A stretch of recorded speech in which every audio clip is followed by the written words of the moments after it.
Welcome, everybody. Hey, How's hey, everybody doing tonight? good. Can you hear me? I can hear you just fine, sir. Yes, sir. Good. Hey, Bobby. Yes, everybody. As you can see tonight, we got Travis on with us, so everybody can give him a little grief. It's Travis. Right? He he had a couple things going on last week and wasn't able to make it, but he's here tonight as promised. So, Yeah, it looks like Travis. well, he's not able to actually. He doesn't have a webcam on his computer. And he's going to be sharing some stuff from his computer tonight and talking about some stuff. So, Yeah, what's I up, like David? that hat he's got on. Right. Mhm. Are you there, Travis?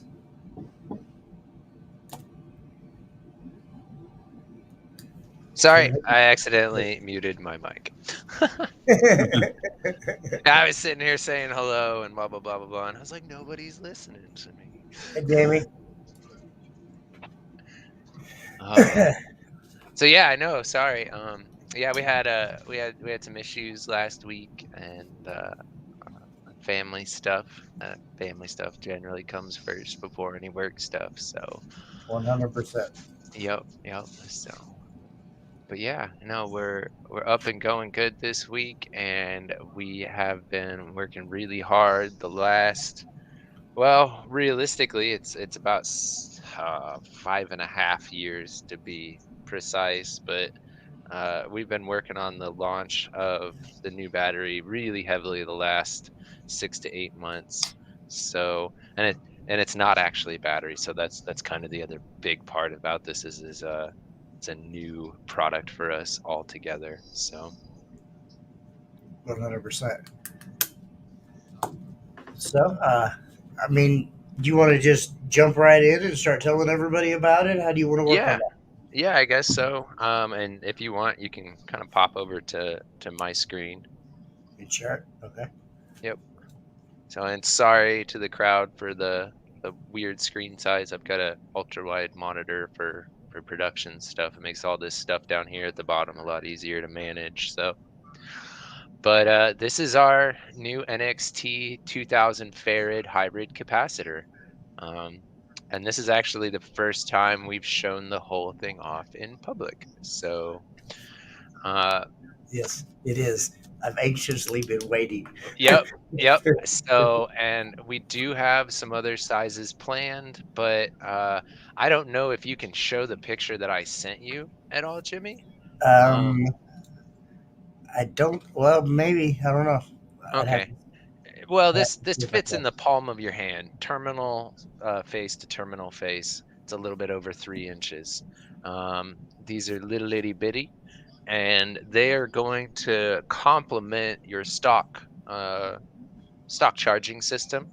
It's good for about 800 watts standalone mixed in with your normal car system. That means you can run 1500 to 2000 watts, and this is going to eliminate any light dimming or excessive voltage drops. So, uh, and Can then you it's share that, Billy?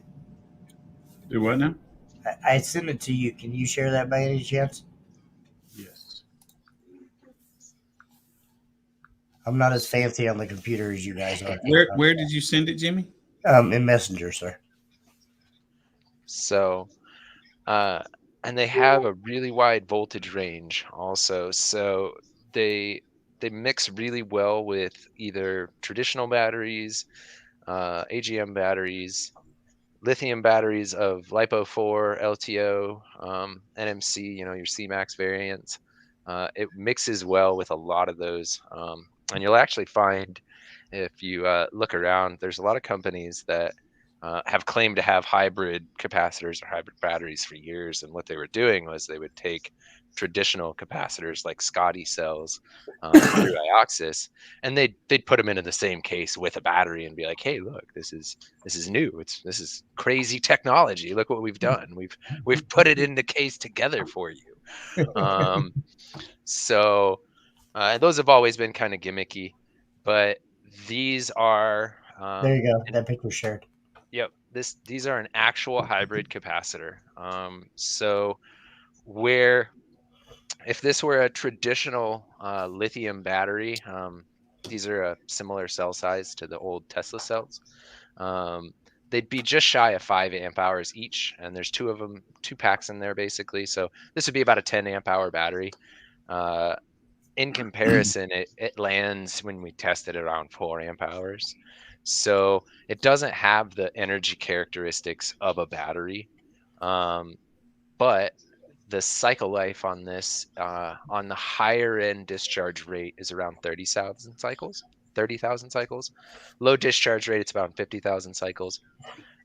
Whereas a traditional capacitor, you're looking at the electrolyte rotting before it kind of goes bad, and it's a million cycle product.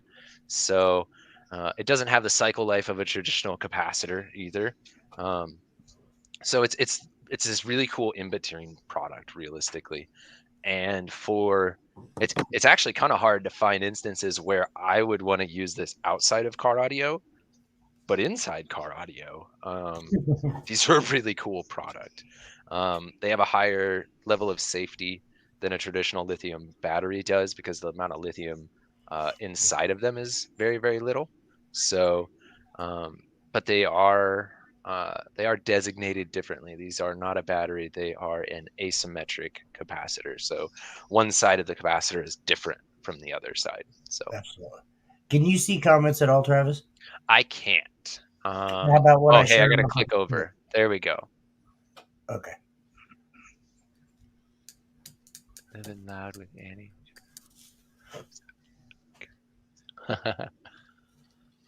What price are we looking at? So these are going to come in around 260, 270. We are actually making these in-house.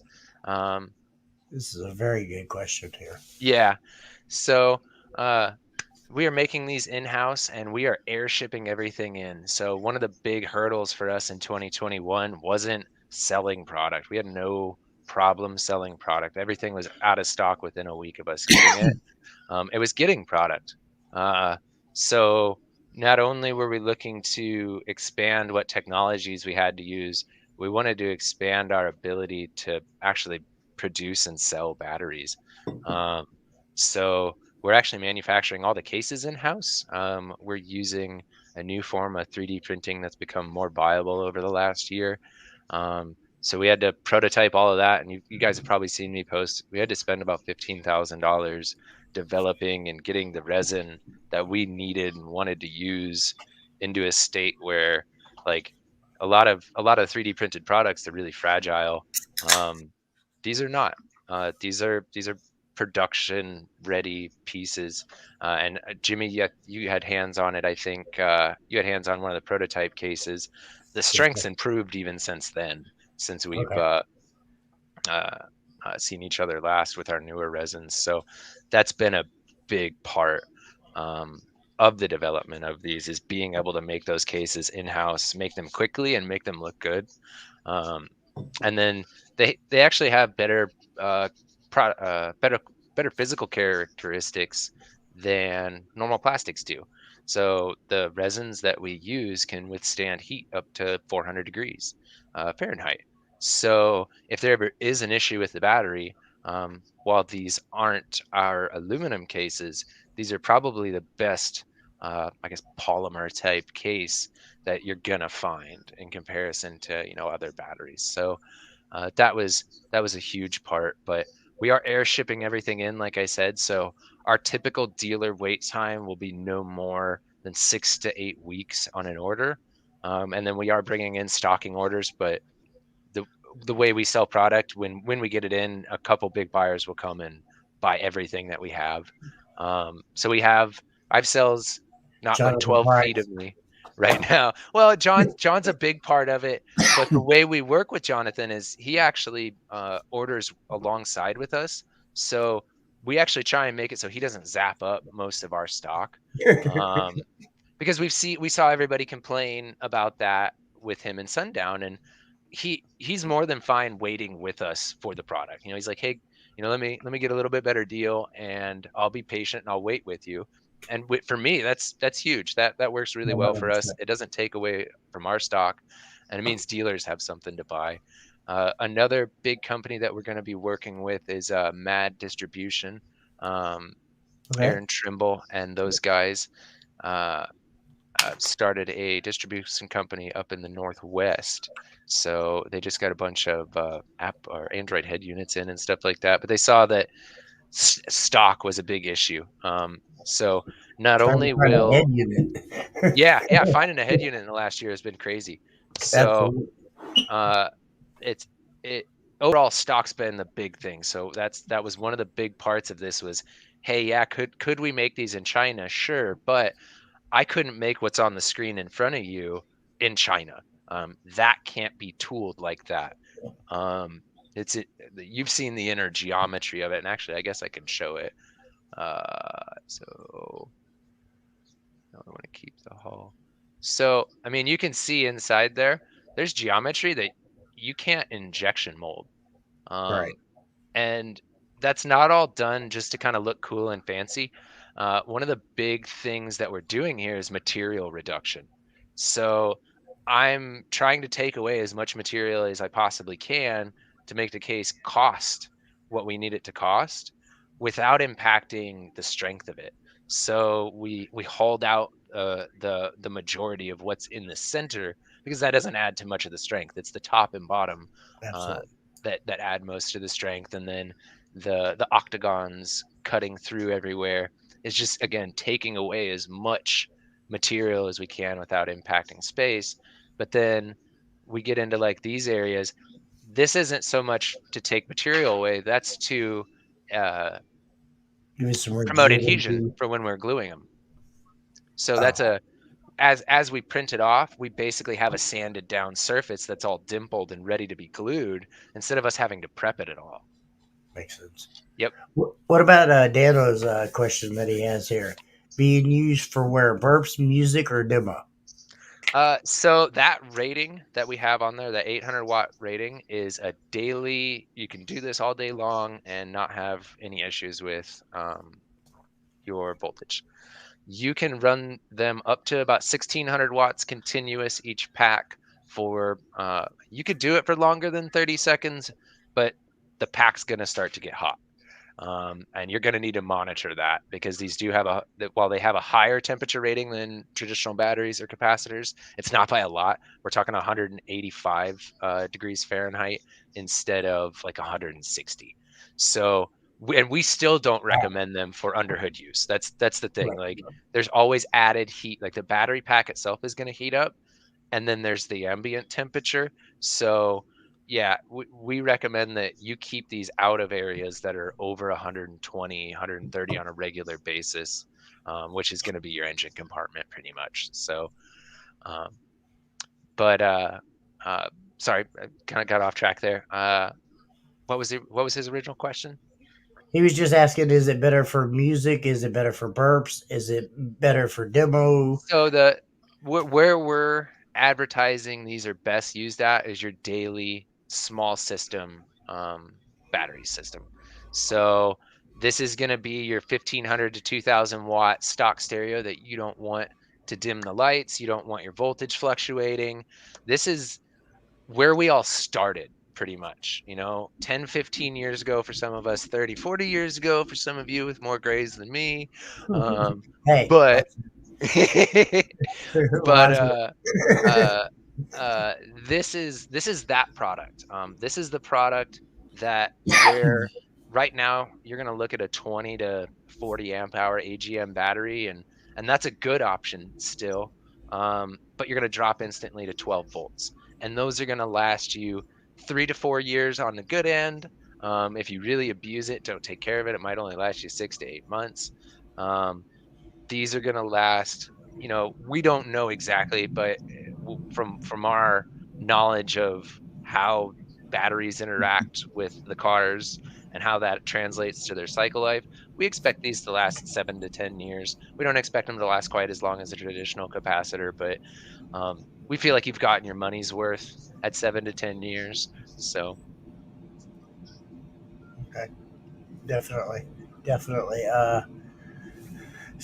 Here's another one that Andy asked a little bit ago.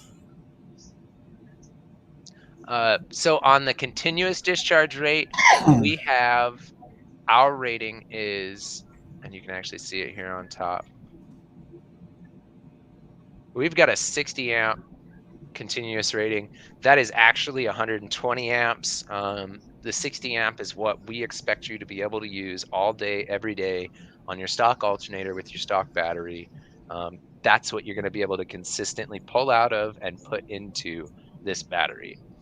Now, over the years, we've measured a lot of stock vehicles, and most stock vehicles are set up to have around 40 to 60 amps extra charging left over what the car needs out of the alternator. So if you have a 100 amp alternator, you're probably pulling 40 to 60 amps off that alternator on a regular basis. Um, and so you've got that extra 40 to 60 amps available to charge batteries or run accessories or run your car system or whatever. So that's where we needed to have, that's where a small pack has been hard up until this point. To get a 4 amp hour size capacitor or battery to take a 60 amp continuous charge and stay cool enough hasn't been a thing up until recently. The closest thing would be the Down for Sound LTO6, which is a pretty decent product. They've got the Toshiba 2.9 cells in there, Mhm. but LTO doesn't tend to recharge as fast as a capacitor bank is going to recharge. So a lot of those users, you're going to get 20 to 30 minutes of use out of it, and then it kind of starts to need some time to breathe. And that's a lot of, yep, and yeah, Jimmy, exactly. A lot of LTO products are going to exhibit that, where LFP, you kind of have everybody's been used to having this mass amount of discharge until you just don't have it there anymore, and your battery starts Yeah. to fall Oh, off. yeah. Um, where LTO, it drops over time, and it drops a lot quicker too, because it even though it's rated for a higher recharge, um, the amount it's actually going to pull off the alternator is less than like an LFP battery. So, and I see some people asking if you can use these with the G4S LTOs. Absolutely. This is a capacitor bank, so anything that operates between 9 volts and 16 volts, these can be mixed with. What about this one, sir? How these perform in the summer. So, Chris, on that, that's something that we've considered, and we've actually tested because we're out in Vegas. Um, so the the ambient temperatures in the car generally aren't an issue until we actually start getting much over that 135, 140 area. So Um, where Billy lives constantly. So yeah, Where and that's Travis the thing. lives. Yeah. Yeah. Well, see, actually here our car temps don't get, like, it doesn't feel like it gets that bad. We get up to the 120 mark, but at that 60 amp discharge rating, what we were consistently seeing in testing was that the battery would get about 50 degrees hotter than the ambient temperature around it, which is a lot better than our LFP batteries and a lot of other batteries that we've tested throughout the years. Um, but that means that to stay under that 180 point, we want to stay under 130 ambient. But for the cells to actually get to that 130 ambient, they have to heat soak for a really long time. So how long it's actually 130 degrees in your car matters. But yes, keep in mind that if you're in a hot environment, you will degrade the lifespan of the battery. Um, and so Doesn't as mean the far as battery safe, is going to fail. It just takes away from the lifespan. exactly. So, and it's harder with LFP batteries because LFP batteries don't want to get much over 160, and they've got about a 60-degree delta from where they start, and delta just means difference. So they've got about a 60-degree difference at their rated discharge rate from where they start, and these capacitors have about a 50-degree. A fan wouldn't be a terrible idea. Um, Absolutely not. the the first set of these also, we're not going to have thermal probes in, but we are actually going to be building in a thermal probe into all of these for people that want to hook up a probe, and it'll be in the center of the pack. So it's not something that we are able to get in on this iteration, but I would expect the third batch probably to have them in. So And then we'll also be doing custom colors because the way that these are manufactured, we can do custom colors. Um, we can add dealer logos, so that's another big thing for our larger dealers that would like it. We can include the shop name actually printed into the case, so it's not just a corny kind of sticker slapped on. It's actually made for that shop. That's Um, really cool. yeah, Very cool. that was kind of a nice touch that we thought would work well for a lot of our dealers because we want to help them promote their business because uh, you know a lot of people look at us as an SPL brand, but we've been a dealer-based brand and made most of our sales from dealers the entire time we've been a company, which we're coming up on 7 years now. So the Wow. idea that we want to focus on not only our end user experience, but our dealer experience, um, that's kind of huge for us. So there's a lot of backup material. We have a copywriter that we work with to make sure all of our tech technical stuff is readable by not only the public, but by the salesmen, by the dealers, by the installers. Um, because it's very important that everybody knows how to use our product well and what makes it different. So Jimmy and I were looking at a chart earlier that I made, and we're not gonna share it because we've got a bunch of other brands on there, and um, Names. we're not looking to put anybody on blast. And really, this complements a lot of products. We're not looking to Yeah. essentially really replace anybody here. These can be used standalone if you want to use enough of them, but they're really meant to kind of complement systems. And when you get into the higher end installs, the guys that say, I want to hold 14, 15 volts and I want to charge higher, these still work in those aspects. So I do have a, let me pull this up for a second. I do have a bigger version. I have not began working on this past the design file, but uh, it's a definite possibility. See if I can pull it up. Chris asked. So, Chris asked, "Is there any plans for anything for motorcycles?" realistically, I want to develop a system to work with the packs that we just had up on the screen. These could be used in motorcycles, actually. With a 60 amp stator, uh, I would expect to be able to run a clampable, and so because motorcycles, you guys would have to see me now. I have my fingers up doing quotation marks. Clampable, 1200 to 1500 watts. Uh, as far as what you're throwing on for amplifiers, you're looking at 3 to 5,000 watts. And from what I'm seeing, these guys actually, like what they put on there versus what they're actually running, and I'm seeing what they have for electrical. Um, but I mean, we had a guy that was running quote unquote 30,000 watts on his bike with one of our green 80s. And he's like, I love this thing. It barely drops past 13. And I'm like, yeah, man, sure. You're running 30,000 watts on one battery rated for like 7. Cool. And you have no voltage drop issues. It's a miracle. Imagine So, that. Probably yeah, for yeah. 100 watts. So, and like, here's the thing, like 90% of it's vocals. So, like, Right. vocals don't actually have the draw They don't have the that's there. power draw. Yeah. But for the bigger systems, we are looking at this fella, and this is not big still. To put this in perspective, what am I looking for here? Measure. So go from there to there, and that's 6.7 inches from face to face there. So, and this is realistically good for, if I remember right, about 3,000 watts standalone. And we're talking about a discharge to 12 volts over 30 seconds or 45 seconds when charged to 14.8. When charged to 16, that is about a minute from 16 to 13. So, but this comes in, this one should come in under 10 pounds also. So, Wow. yeah, yeah, Very nice. it's Very very nice. small, very lightweight. Like I said, it's a 7 to kind of 10-year product, made in the United States. And by made here, I don't mean like we get people to weld packs in China for us, and then we drop them in, and then we, like we glue stuff together and then say we make it. I mean, We airship the cells in. We bin the cells in house. We test all the cells. Then we put them in these cases.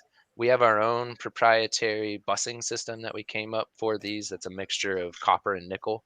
Um, and we actually weld those in house. So we're doing in house welding for these, and then we're making the cases in house. So um, we're actually resin 3D printing all the cases in house with our own proprietary mixture. So there's a lot of development that's went behind this past learning the technology.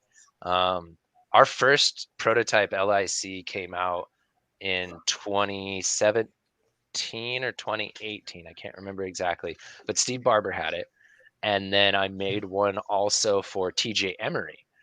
He's a Mhm. local customer in Iowa, and TJ still runs that today. He runs it was one of I our still JM know plenty of Energy. people that are running the green cells. Mhm. Yep. I know Absolutely. a ton of people that are running the green cells, and actually somebody just hit me up and said, "Hey, I still have my 23 amp hour, and I was wondering, like what it's still worth and what it's what it's good for, and blah blah blah blah." Blah. So it's really crazy to have people that bought batteries from us 6 7 years ago still be using those batteries. Um, yeah, yeah. So but we expect these to last even longer. Like that's the thing is those batteries that we began with had a 2,000 cycle life rating. These have a Right. 30 to 50,000 cycle life. So even when used, abused, because people used and abused our LFPs, like when we do our comparative testing, we don't just go off the sheet. We do to these what everybody does to these. We have to find out because if it melts down on you, I need to know why. Why? Um, Exactly. yeah, I need to have an explanation. Past, well, I don't know, man. So 95% of the time, it's user error. and it is, but here's kind of the thing. We we charge a lot for our products. We don't feel like we overcharge for our products. We charge a reasonable price in comparison to what else is out there on the market. We're usually some of the best price product out there, bar none. That being said, uh, we take a lot of time to find out why things fail, how things fail, not so much so we can be like, aha, got you. This is where you fucked up. But No. it's 100%. And we actually just had one of these happen in Missouri. I'm filing a warranty for someone that let us know that, hey, yeah, my battery did die. I left something on and I killed my battery. And now I'm having problems with it a couple months later. I'm going to be shipping that guy out a brand new battery at no cost to him this week because I get like a phone call a month like that. When our batteries don't fail often because of how well they're put together, um, I can take care of people. This guy bought $1,000 battery, and he killed it once, and he admitted that, but he wasn't a dick to us, and he helped me help him figure out what happened so it doesn't happen again, and that's the important part. You If just go on Facebook and blast you or your product and say it was shitty. He worked with you. And that's Yeah, what a lot of people don't understand. You yep, go on Facebook and bash the company, they're not going to want to work with you. hmm, They're going to want to push you off to the side and say, you got what you got. yep, Come on there, be nice, message the company or whoever's selling the product and talk to them. I'm sure 90% of companies with products will work with you as long as within reason, I guess I should say. If you're just yeah. completely being ignorant about whatever you're doing, that I don't care who you are. You're not Yeah, going don't to get get me wrong. I've denied warranties too. I absolutely. have, yeah. But we're coming up on 2 years of the HP 40 being out. Yep. When we come up in August, it'll be 2 years, and we have filed. Man, I Uh, remember seeing the HP 40 ad. It was 712 boom. What, 4 years ago?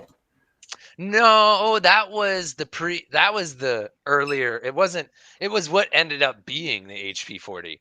And Yeah. we went through that transition where we tried manufacturing for everybody else.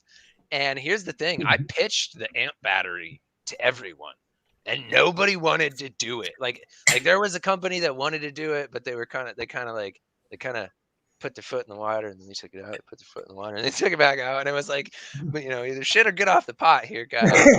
But it didn't end up working out, and that was fine. But when we kind of realized that we were gonna have to launch our own product again, uh, I went right back to that. Yeah, but yeah, it was 20. I think it was 2018 that I released that very first picture of the amp battery, and that was the 25 amp hour NMC cells that we spent. God, Yeah, we that's spent right. about That worked. 25 grand getting those Yeah. things developed. And then I went to go buy and order the cells, and the company goes, "Oh, well, we We don't don't have have any more, that. and if you want to buy more, you got to buy 5,000 of them." And I'm like, "That's like a whole year's worth of batteries for us at this stage. So I No, guess I'm just gonna have to eat the loss here." Yeah, no, that wasn't a great time, and I it wasn't was a great super happy. weekend though. Yeah, yeah. So yeah, that was a really fun weekend. Absolutely. It was a But great weekend. yeah, that kind of shows where we may have an idea, and it may not become viable for whatever reason, or we may scrap the project, and then a year or two later dig you know take part of it and say, hey, we're going to recover some of those R&D funds and use X, Y, and Z part in there. So yeah, Yep. Jamie's right. Jamie does have some of the 25 amp hour Yes, cells. he does. Yep. Yes, he does. Yep. So those were really good cells. They were really powerful, and I was disappointed when that didn't get put together. Those would have made a lot of the DIY community really happy. Boy, So yes, sir. yeah, 100%. yep, Jimmy because more. they had the dollar per watt discharge. We can't get any more. That was the issue. But you can mix them with these new hybrid caps, Jamie. So I will make sure you get a pack to test and let me know what you think, sir. So because we've got about 25 packs going out to prospective dealers uh, and distributors, and then we've got 250 uh, worth of cells in house right now. I was able to get some stuff in before Chinese New Year, um, so we're gonna sell through. We know we've got about 150 of those called for, so we've got about 100 packs to sell right now, and then everything else is gonna go on that 6 to 8 week build time, and then that revolving kind of door there. So I did see some good questions on there that I think I missed. Actual way we need it back. Says, yeah, Andy. The capacitor thing. I actually plan on doing some videos on what's a capacitor, what is a battery, and what does it mean to be in between those two things. So, Um, what's the old school capacitor?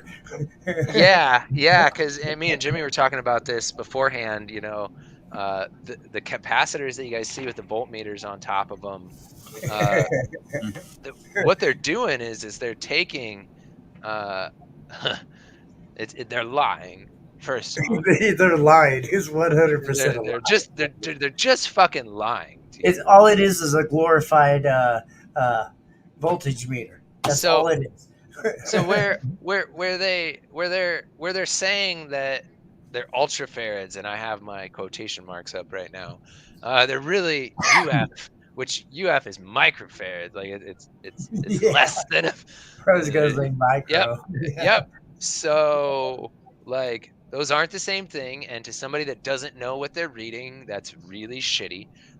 The only capacitor that's kind of good like that is the Rockford 10 farad. And they use like a ton of those smaller capacitors to make up one unit. One. Now, 10 farads doesn't have, like, just in definition of 10 farads isn't a lot of work to be done. There's not much there. There's no capacity there. When we're talking about a traditional 6-pack of Maxwell 3000s. We have 500 farads. If you throw that on a capacity tester and test it, it lands about 0.8 amp hours. 0.8. You can't do a whole lot for a whole long period of time with It was a 500 farads. burst. Yeah. That was it. Or Just that burst. you can do on a traditional bank of Maxwells about 70 amps is a good daily limit with your stock charging and everything like that, which it lands a little bit less than 1,000 watts, which is about what most people have experienced in their lifespans. So about 1,000 watts for a bank of caps. That's what we all said for your 30-second runs back in the day. That was your good musical limit on them, and that's what it kind of proves to be true there too. Um, but you couldn't turn your car off and do that. You and Not one so time. yeah, Man, so divide those results by 50, and there's the Rockford. So for $300, I'm gonna go buy a down for sound, 6-pack for 300. They're 350-ish, or the Ioxis, which I think Ioxis makes the down for sound. Um, but yeah, I mean, you can buy Maxwell's, you can buy Ioxis for that price. You might as well, just get a real capacitor bank at that point. Um, so the these land TL in between the max. two, where these don't have the pulse power. These have about a 200 amp max pulse for the whole pack. So in comparison, you can burp 700 amps out of a capacitor bank, no problem. Um, no problem at all. So as far as your burst guys goes, unless you are space constrained and you need to stuff a ton of power into a really tiny spot, um, traditional capacitors are probably still the way to go.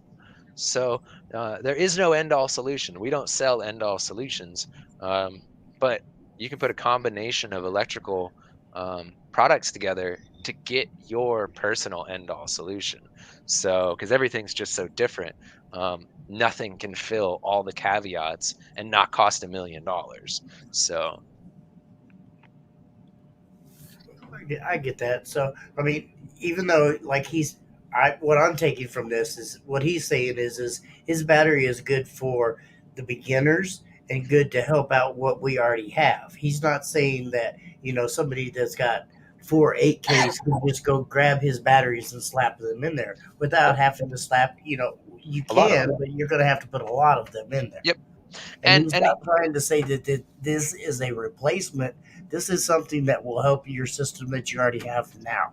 Yep, absolutely. So, and that's kind of the big deal here. Like, if you want to run all these, there are benefits to doing that. Like, if you want to have the highest end electrical system, you would probably run like a combin. You probably run just these, honestly, and you'd run a lot of them. And we are talking to a handful of really big guys to run maybe 100 of these or so, in some bigger builds. Uh, and they work really well in those. Like I said, if you want to hold 13s and 14s, that works great there. But here's the big thing: we're not going to try and compete with DIY systems, which dominate the 10,000 plus watt market nowadays. It's Um, getting really really slim though. The C-Max batteries that used to be abundant amount, they've gotten bought up by a lot of the companies, and a lot of the DIY guys have realized what they can do, and they buy them all up, and then they jack the price up and resell them to other people. yeah, I've noticed the prices doubled about over the It really last has. year. I mean, Yeah, there's still a lot of companies out there that's gonna charge you. We'll just say 15 to 1600 for a 90 amp hour. When I was starting out, I was getting 90 amp hours for $250. yeah, yeah. We bought a pack back in the day to test, and I think we paid 300 shipped to the door from Yeah, Green Tech. I Green went Tech and is got who them we from used the to use. junkyard for like 250 to 275. Pulled them apart, put them together with bus bars, and ran them. But then So they figured out, hey, people want these, so they start charging more. Like Like when we And told people that these were junkyard batteries in the beginning, like everybody took offense to that, but they they also are. didn't realize back in the day when we wanted cheap bus bars, we went to the frickin' junkyard to find copper scrap. Like just I because mean, it's in the junkyard doesn't mean it's junk, yo. no. Um, Well, and that's what a lot of people didn't realize. And they kept saying, "Oh, I've got these new, C-Max cells. New, new, new." No, you don't. You well, don't. so there was a You have weird thing that something. happened there. So, a Ford dealership went out of, uh, they went a belly up, and they were like that region's EV warranty repair center. So there were a bunch of, they can't call them new because they were old. They were like 4 or Ah, 5 years old. So they're old, they're in new in box old stock. Right? new All old stock, as they new say. old stock is the Yeah. technical definition, but they had not been used, but they were old. They were past the date that they were supposed to be sitting around to be used as new. Because lithium batteries do degrade over time, just not as Absolutely. much as, AGM. Um, so that's where that kind of came from was, we have these new batteries and I message those people and I kind of, cause I'm in good with a lot of the DIY community. We interface with a lot of them. We test a lot of it cause we get relevant data from it. Um, and I saw somebody mention, plain nano cells. Those are really good, cells that we've seen. And it seems like there's a decent stock with the leash ends. We warned everyone. We're like, hey, some of these look like dog turds, but Yes. those work decently if you can get bussing on them. But we bought some like off eBay and they look perfect, except when we went to go use them, they went to 150 degrees in like 45 seconds. Like we were concerned like we were gonna have a fire with an LTO battery like right there on the bench. So uh but when stuff like that happens, we don't turn around and resell those cells to people. Um we take the loss and they stay there or they like get discharged to zero and they go like to the junkyard. So um Right. we actively kind of eat up cells in that way off the market, but we don't buy a lot. We just buy sample sizes. So Actually, there's a, gentleman that lives on one of my properties that's actually still driving one of the Ford C-Max cars. And every time I go down into the garage and I see that, I'm like, man, what I couldn't do with them batteries. right, and and honestly, if you can find the ones with the energy packs, It those are is. worth more. It Those are is. worth so much more. Like they're not And as good for car audio, sure, but dude, y- the solar nerds eat those up. yes, yes, 100%. Yep. So but yeah, we're really excited for these. Like I said, we've been working on these to be a complementary product. They can be used standalone to power big systems, but we've still got the HP40. The HP40, I am working on a couple different possible replacements for it. None of those are stateside made at the moment. Because here's the thing, I want multiple distribution lines. So if anything ever happens in one spot, we're not SOL. That's happened Absolutely. to us before where we've had a cell manufacturer go under K2 and Okay, too, we yeah. were left to dry. We didn't have a new battery developed. I wasn't working with 7 or 8 different vendors at that time. And it made for a really scary time where we didn't know if we were going to make it. And we didn't know what the next product was going to be for 6 to 8 months plus. You know what I mean? Yeah. So right now, that's you don't hear much from me because we're constantly developing new things and not just looking for new cells to work with, but looking for new ways to work with those cells and can what else can we bring in house.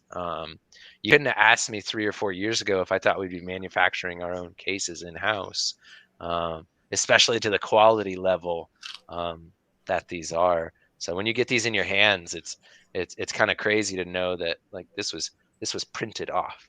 So Hmm. Dan's so silly. hey, I'm all for it. So it just it all depends on how all the distributors get together and play together. But we have a really good relationship with Excess. In some of our blogs, you'll actually see us mention Excess because we're going to be talking about how well these work with quality AGM batteries. So Scotty's a We great asked guy. them. Yeah, yeah. So, like I said, these aren't like coming in to knock anybody out of any certain space. We saw a huge hole in the sub $300 category for premium electrical products and products Yeah. that really work and give people what they want. Um, you could buy a bank of Yinlongs for that, but for your guy with a 1500-watt Mm, stereo that just wants to go in and get something and get out and have it installed by a shop, that's not reasonable or feasible. So, you might be uh, able to buy the bank for that, but you still have to buy busing bars and then cases and and you the know so, balancer and and balancer and yeah. So no, yep, I still think your product is a little bit on the cheaper side. yep. And Which don't get me wrong, it it's doesn't better compare. for Yeah, the new beginners and people that are just starting out because yep, I mean back in the day we've always had AGM and yeah, AGM was always there as a filler. yep, Now I mean once you step away from AGM unless you're ready to spend $1,000 to $2,000, where do you have in between there? You don't. exactly. And the closest thing is capacitors, but a good bank of caps costs $300. And here's the thing: we've looked at working with the guys at Ioxis to use their 1500 farad cells or their 2000 farad cells to make a slightly smaller pack. Here's the thing, though: a lot of that cost is the labor to go into it and like the can size and everything.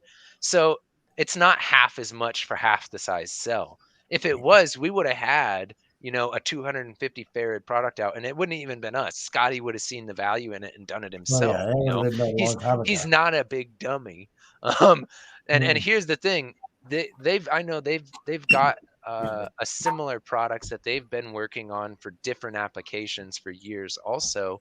Um, but Scotty, I messaged him before we started working on this final phase of development, and I asked, hey, are you guys working on anything that we could work on together? And he said he was looking to develop other certain areas of their business, which after finding out what they were doing, I agree with him on. So, uh, it's there's a lot of things going on in batteries right now, and electrical storage. Like I said, it's going to be hard for me not to call these batteries because we've sold batteries for the entirety of uh, being a company.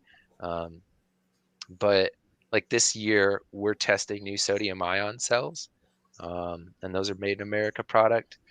We are testing other hybrid capacitors. We are testing some new solid state batteries. Um, I think that's most of the brand new tech. There's some new stuff with graphene that if we can get samples on, we're going to be testing, and then uh, silicon anode cells. We're getting production ready cells Q3 of this year. So we've got 5 different battery technologies that we're reviewing this year for the 2023-2024 product cycle years. So, and that makes Dan Current very mad. Yeah, it's Dan. You Yeah. can't never make Dan happy all the time unless you're Jackie. Well, I get his point.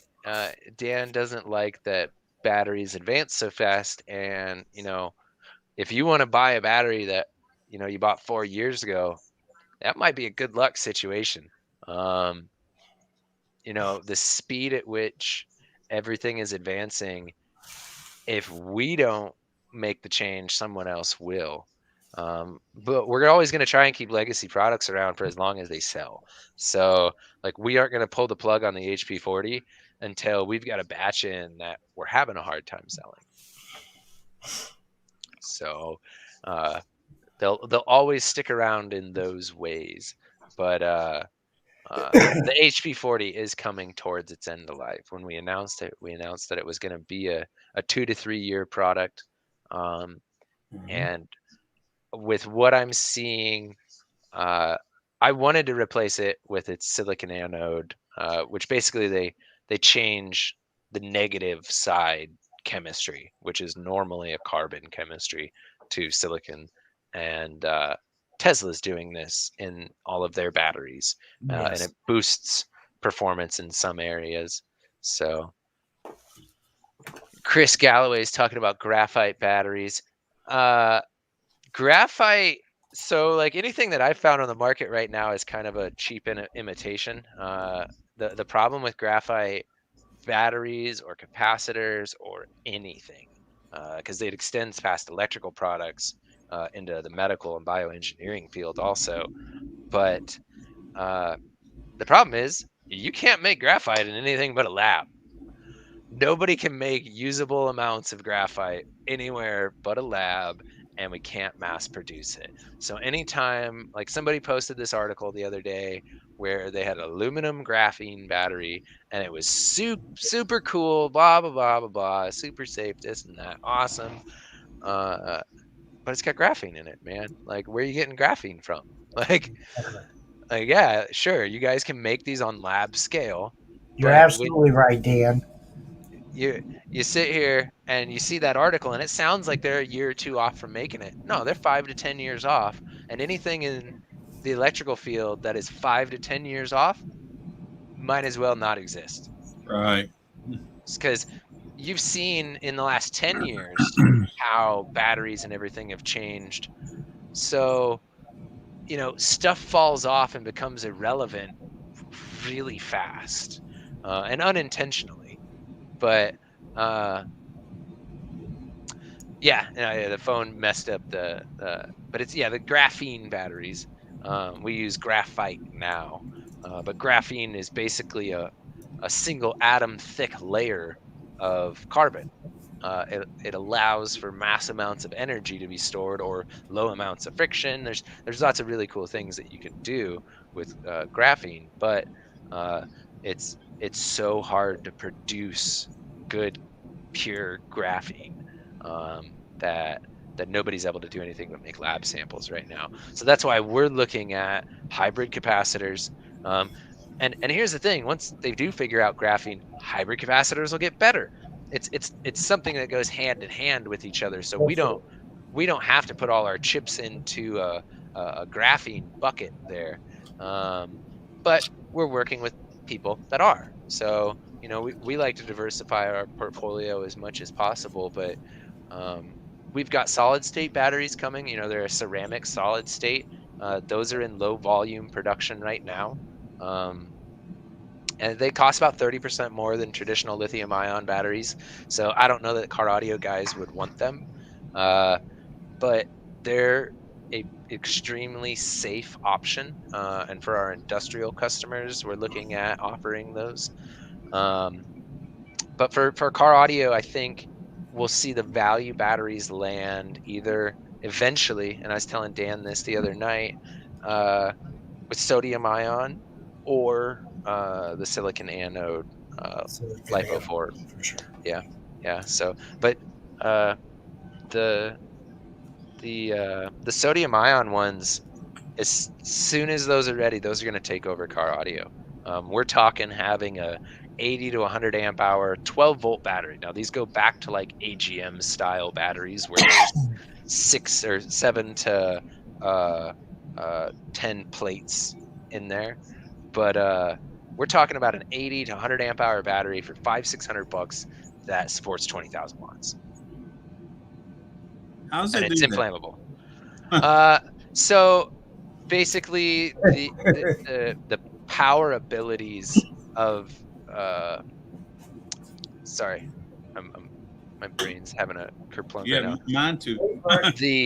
The power abilities of sodium batteries are naturally high. They're a naturally power dense battery, but they're really low on energy density. So the amount of amp hours that I can stick into a space is really low.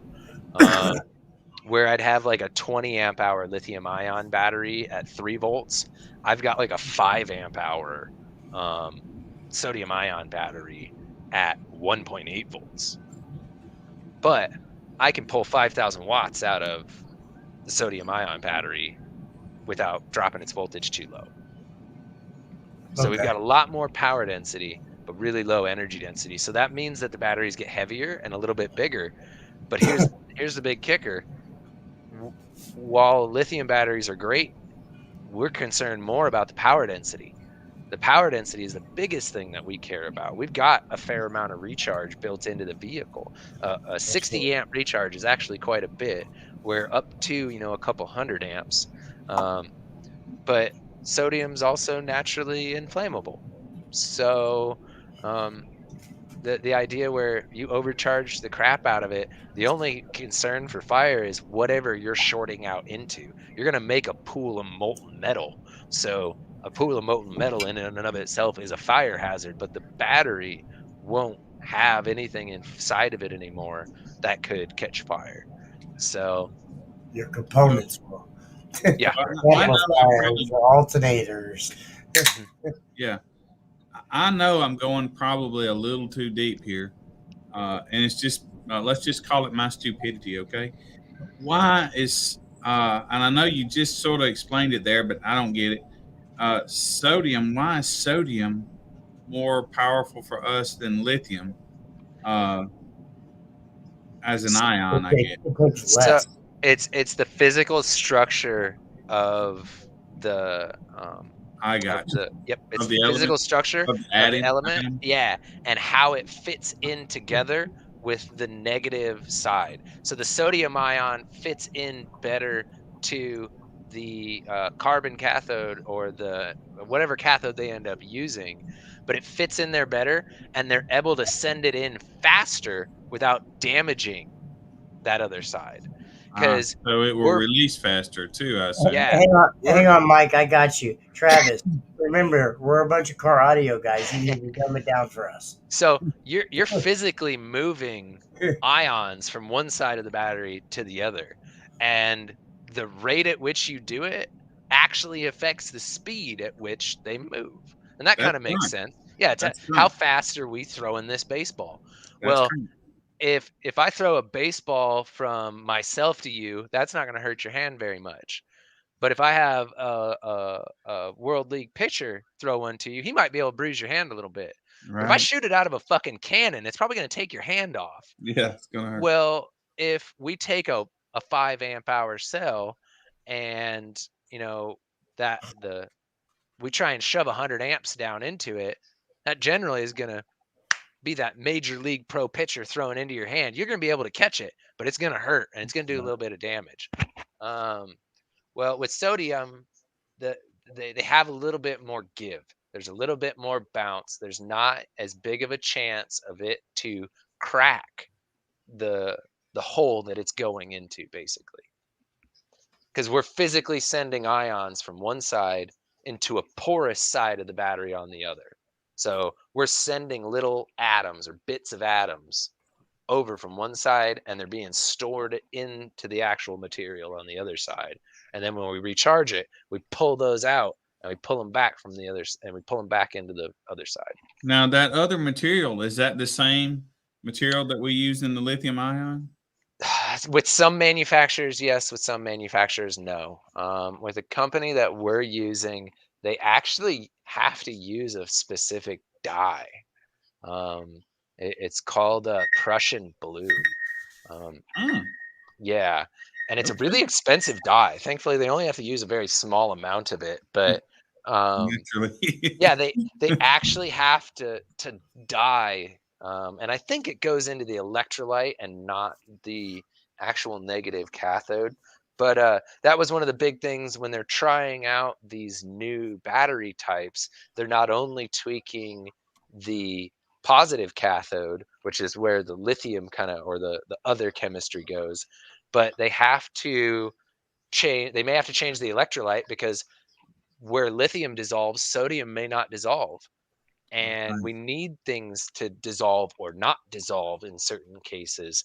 Uh, and then how that electrolyte interacts with the carbon cathode or the silicon or the, you know what I mean? So this is a very complicated, and that's where people are like, well, why don't we have a battery developed for car audio? And I'm like, because I don't have $1 billion, and Right. there's not enough of you to pay me back for it either. So sorry if we aren't going into the developmental side. Right. Scotty had to Right. go It's Scotty. buy Ioxys. Right. Um, and Y'all he's don't have doing Scotty's money. things and he's doing things in power systems. He's got DoD contracts with other companies. It, and we're getting into that too. We've got some, we can't say who they are. We'll say ABC companies that we're working with to manufacture things for. And it's actually in the television broadcast area. So we haven't gotten into any DoD stuff. I'd like to. Don't get me wrong. DoD money is long, but So is uh, Scotty's money. yeah, but like that's why we look to work with Scotty, because Scotty's doing big things, Yes, and very big, very big. we try and do big things, and it's good to have somebody that you can play with, play nice, where if your abilities match up on a project, you guys can do a project together. So we have pretty open lines of communication with the guys over there, and we know Sean pretty Sean's well a great also. guy. Yeah, Yep, absolutely. yep. We had him Sean's on good here a couple people. weeks ago. Yep, yep. Sean's good people.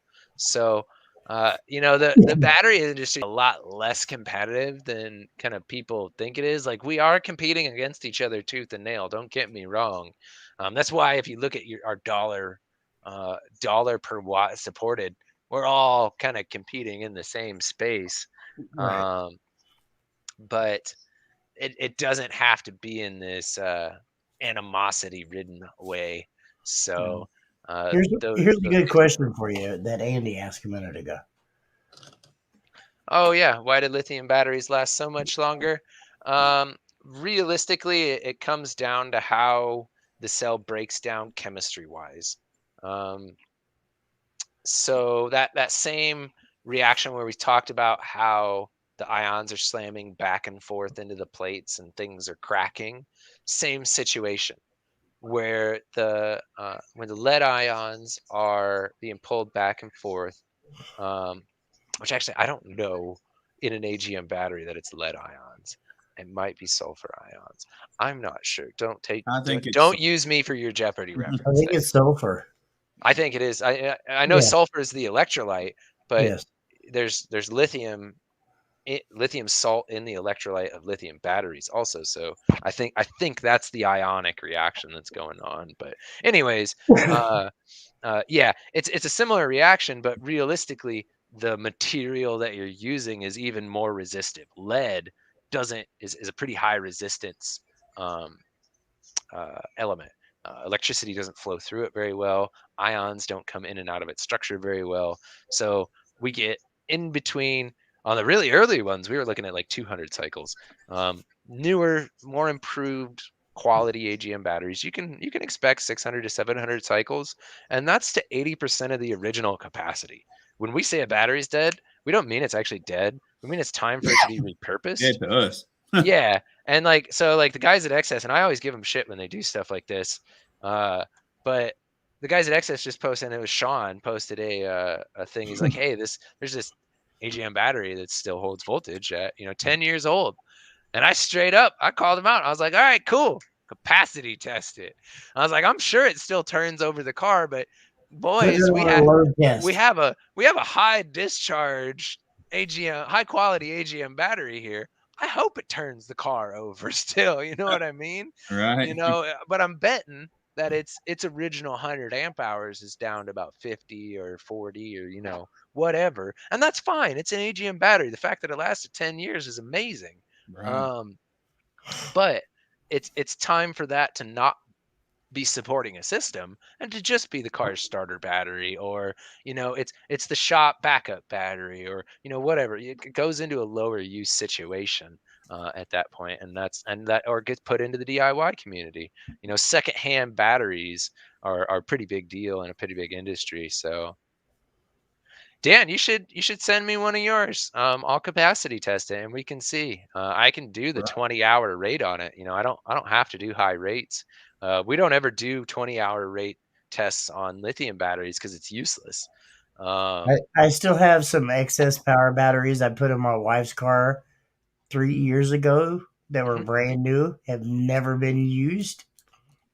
Oh, hey, the capacity will drop on them too, because one of the reasons you'll see the big battery sales at the end of the year. They're not even. They've never been charged. They're That's just. bad. That's bad. Well, Yeah, That's they're bad. they're sitting back there. They're Yeah, not that's even bad. hooked up to anything. You need to charge sitting AGM batteries every 6 to 8 months, and that's what made it They're probably hard. fucked, and I know That's it. what made it hard to buy and sell AGM batteries because we did for a short period of time. We did for about a year, year and a half, but we couldn't move them as fast as our lithium batteries, and they were lower margin. And if we didn't sell them within a year, we had to take them out of the box and charge all of them. Yeah, So no, I feel for Scotty and dealing with it's lead hard. management and inventory management in those. Uh, so but yeah, Chris is right. They will break down into a powder-like substance over time, and the same thing is realistically happening in pretty much any kind of battery. Uh, so the way to get around that is eventually moving to the solid state batteries where we don't have a liquid electrolyte, and the chemical reaction that's going on isn't like the same. I mean, So the biggest, I want to say, the biggest misconception on batteries is everybody thinks that I can buy a battery and it's going to last my lifetime. oh I god, don't no. care if you have the smallest system or you have the Mm. biggest system. You're going to have to replace your battery bank Yep, constantly. yep. It constantly, that's going to be the weakest part of your system is your battery. Yep. Well, actually, nowadays, I would say your alternator, if you have an upgraded alternator, if you have a stock alternator, that some bitch is going to last you 10, 15 years. I don't know. I've had some stock alternators that I've ran for almost 7 years and never had an issue No, out of. that's what I'm saying. Stock alternators will last long. Well, I'm High sorry, output I alternators. didn't mean stock. I meant a high output alternator. Now, did you consistently clamp it that whole time? Yes, 100%. Okay. Because if it's been clamped and it still runs, that's It great. it But started in my minivan that I competed with for almost 2 years. I switched it over to my nitro and ran for another 4 years. Sold the nitro and it's still running to this day. but And running and when was the I've last time you clamped it? never had an issue out of that alternator. But Period. when was the last time you clamped it? As far as well, that would be probably 3 years ago when I owned it. So before basically COVID hit. Yeah, clamp it again. See, check to see how it's doing, because my experience and most of my customers' experience, because at this point we've sold thousands of batteries to thousands of people, and alternators for us last 18 to 24 months. That's it. And then they need sent in and refurbished No, for we're high not output. talking about we're not talking about the alternator or the battery, Chris. We're talking about the alternator that's in there. Chris bought the nitro. Oh, cool. He has my nitro, and he has the original alternator, which is the one that's faded in there because there's two now. Hmm. But that original alternator actually came out of my minivan and went Now, into the nitro. I wonder also, so the big thing in most electrical products is heat, and heat is the detrimental thing. Not I just the had detrimental problems thing, but when for I was short at amounts. Scraping the Coast. That was At it. at Scraping the Coast when Everybody does. it reached, it was like 100 degrees plus 99.9% Yeah. humidity out there. And my alternator at one point in time, it got to the point where it wasn't charging, and I had to shut it off, let it cool down, and then it started charging again. Oh, cool. Well, like, But and like, here's my other thing, and like, it's it's weird that I'm the okay. battery guy So saying this. there he goes. I've only It had a started with handful of grill. alternators actually give me rated like I'd have 300s that I'd get 220 to 250 out of pretty consistently. But we've always had these big projects where like the cube, I had people tell me 10 different reasons on why different alternators wouldn't give me the amperage they were supposed to give me.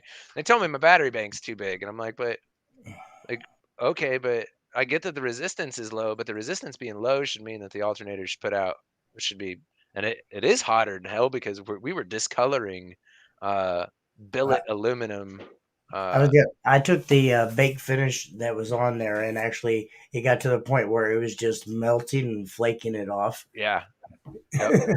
High output alternators are that's the big thing that I tell people. and this isn't me trash talking. This is me trying to help the alternator companies and saying, send that some bitch in every 18 to 24 months, pay them 120 bucks to gut it and replace the internals that they The need to, diodes and and everything. that'll guarantee that you never have a problem with your alternators. You know what I What mean? alternators did you guys have on the queue? We had CES alts. So, See, yes, yeah. What size? I mean, I think we had a 320. 270 and a 320. We had a 270 and a 320. They were different size. So, how big was the battery bank? 1680 amp hours. Wow. Yep. Like when we'd start a show, we would drop to about 13.1, and we would just let it play until we started dipping into like the tens. So we had that many batteries for capacity reasons, not for, because I didn't want to have the demo vehicle running 4 alternators, because the most alternators you Right. realistically get to spin at once is about 4, and even getting that done is somewhat of a miracle. But 3 to 4 is about you can get, and the most power you can draw off that's about 25,000 watts. Well, we never really used that much power when we were demoing. We used probably 6 to 10,000 watts for the vast Yeah. majority of people. When me and Hunter fired it off the very last time, we fired it off before we took it down to kicker. Uh, we fired it off in the middle of winter, so it was down efficiency wise, but we had done all that work to it, and we built up the front end even more, and we finally got it sealed. And on a round 10K, we popped at 69.9. So, but at peak, we only had about 20,000 on tap. So I think the max number that we had in it at that time would probably be about a 73, 74. So on about 20K. So we had a lot more battery than we needed, but it was so that we could turn it off and play, because we ran into multiple situations through the years where people wouldn't let us plug in, or we couldn't turn the truck on, or whatever. Yeah, Yes, the Jamie, cube the is cube is still a kicker. yeah, and it's gonna stay there until I can bring it here. I need a big enough place here. Yeah, Andy, I definitely have been thinking about it. So I've The got some cube still ideas. never tapped me out. I will just throw that out there. I don't know that were you ever in it when I was controlling it though? Yes, Okay. you was But I at think, Slam when you was having the battery problems where you yeah, had to see, that jump year in was probably the worst year to get a demo from the Cube, unfortunately, because we had made all those fucking changes, and then I had half the But you battery have to bank. remember, I seen it like 2 years beforehand, though, down here in Midwest SBL Finals. Uh-huh. So I seen it when it was still fresh and brand new. That was still, man, it just never got a good chance. I was always, man, it's such a big project. It We was should have just worked on it for ourselves for a year and a half, and then a brought it couple out. But years and then we brought it made out.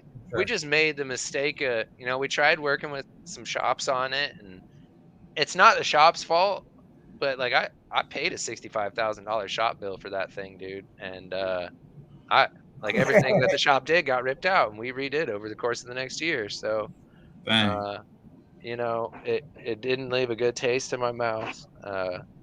And it's my fault. I know how to build things.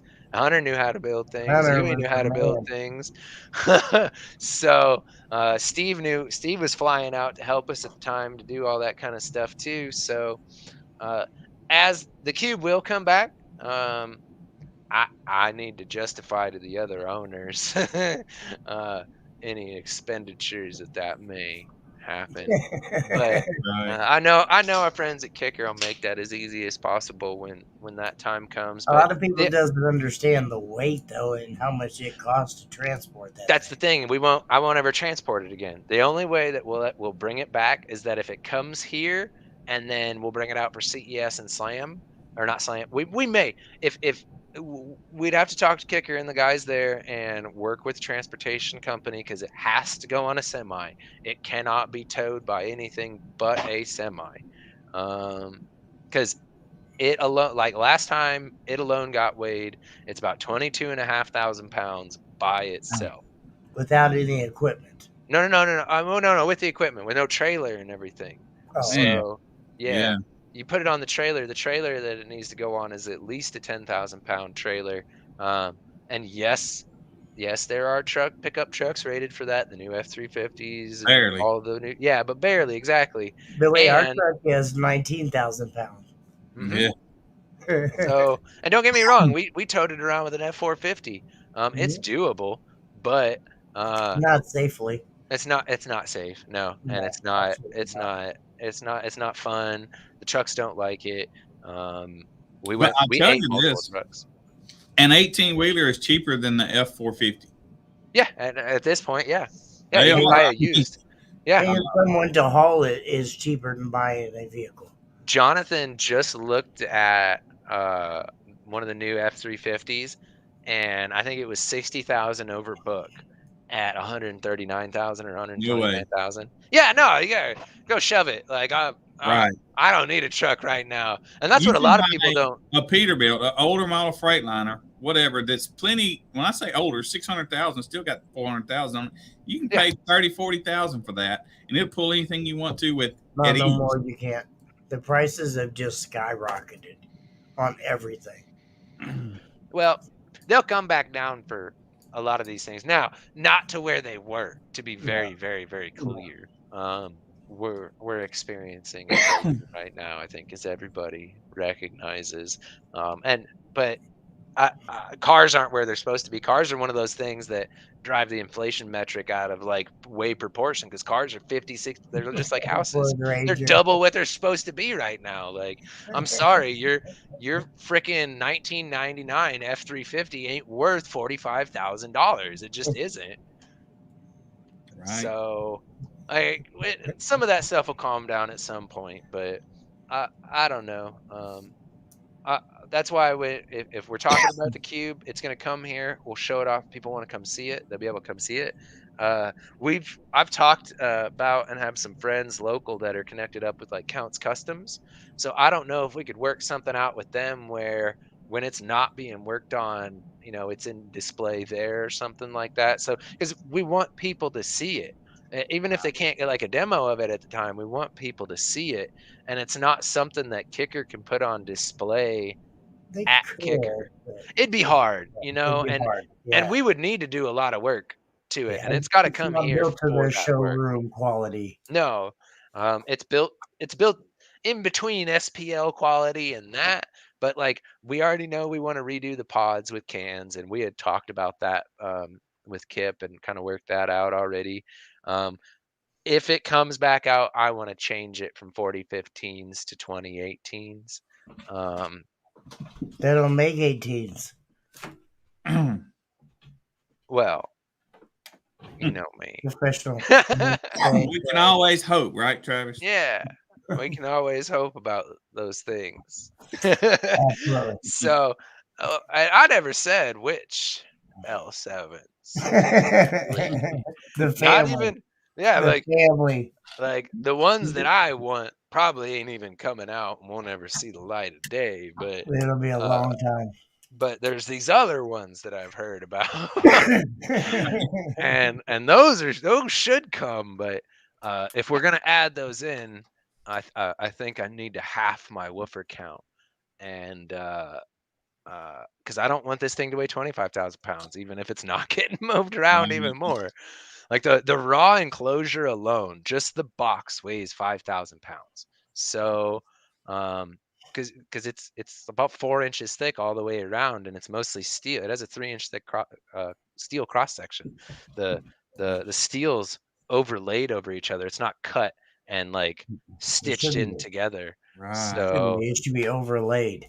yeah, And yeah, it's that's what overlapped. everybody doesn't understand. They got to overlap them gaps in the welds and If everything for the if strength. you have the space to do it, absolutely. Now, don't get me wrong. In Steve's, which is shit brick solid, um, it's stitched together, and then there's a weld faceplate that ties everything in together even more, and then it's backfilled with foam and everything. But uh, whatever works in the space that you're working in, realistically. We Everybody has had that so space. much space, and if when we rebuild, we'll shrink it down, um, because it's a fourth order tuned at like 17 hertz right now, so that's why it acts weird. Yeah, yeah, it's tuned to about because Yeah, I have to imagine that when we ran the sweeps on it, we couldn't find, like, it just looked like a sealed box at first, and we were like, where's the second peak? Like, where's the port tuning here? Um, and the reason we couldn't find it is because we were only testing to about 20 hertz. Uh, Wow. yeah, so one day we took it down to 15 Oh, just for shits and giggles, and we found another peak at 17. So wow. what ended up happening is the transition from the box to the front cabin isn't a big enough change to actually do anything, because that should have tuned it around 27. Um, what is actually happening is the front cabin is part of the box still, and the door is The the port. port. So the door is about a third of the the the area of the cabin to there. So we sat down and refigured everything, and the best we could tell is, yeah, it's tuned to about 17 hertz from the front door. That But kind of turns it to a 6, doesn't it? Going through that port into another area, then that Well, be no, because the cabin to box isn't a port. It doesn't show up anywhere on yeah, it's wide Graph. open. Yeah, Yeah, there's that yeah. that transition doesn't have. There has to be a significant shrinkage for it to actually cause a tuning, and it's going to go off whatever the most restrictive point is, at least from what we can tell. Don't I don't do that side of it for a living, so don't take. right, right, right, right. But uh, it Wow. it had two peaks, and one's at 55, and fourth orders generally do have two peaks, and you want your port alignment to be on your sealed resonance alignment. So if Right. your sealed resonance is around 55 hertz, and I always mix these up, your FB or your FC, you want that to match your front port tuning. Well, we're off by about 3 times. We're off by about 2 octaves. So, Right. unfortunately, They do. and the thing still wants to do like 73s, 74s on less power than Yeah. a lot of these guys are like demoing on nowadays. So, uh, yeah, it's a really cool thing, and I think if we shrink it down, by reducing that, we'll bring that tuning up. So I always had the option of building that door out and trying to run it sealed, but like, Yes. what's the fun in that? So Right.